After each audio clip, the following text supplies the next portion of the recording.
नमस्कार मंडळी, गेल्या व्हिडिओमध्ये पाहिलं होतं की आपण तिकीट काढलं आणि आतमध्ये गेल्यानंतर त्यांच्या फ्रीमधल्या बस असतात तर त्यांनीच आपल्याला आतमध्ये प्रवास करायला लागतो क्योंकि तिथे 4 व्हीलर अलाउड नसते आतमध्ये. आणि आतमध्ये तिकीट चेक केल्यानंतर हे ना असं पाण्याचं स्प्रिंकलर होतं, इतकं भारी वाटत होतं ना, पावसावाला फील येत होता मध्ये मध्ये आणि गरम पण खूप जब्बर होत होतं.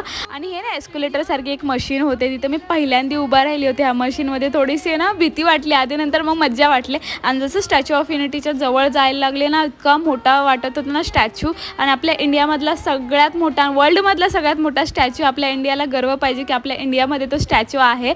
आणि नर्मदा नदीचं डॅम पण तिथून खूप जवळ होता, पण आम्ही गेलो नाही तिथे. आणि नवरोबाने तिथलं मेटल चेक करत होते की कसा आवाज येतो आणि नदीचं पाणी किती क्लीन आहे बघा ना, एकदम छान वाटत होतं. आणि इतकं डिटेलमधलं काम होतं ना. आणि खाली ना म्युझियम होते, ते सगळे माहिती भीती होते. तुम्ही तिथे गेल्यानंतर आपल्याला स्टोरी पण सांगतात ते लोक. आणि एक आहे ना, आपल्या मनामधलं काय लिहायचं तिथे लिहू शकतो. आणि पुढच्या व्हिडिओमध्ये पुढे पार्ट 3 मध्ये भेटू. बाय.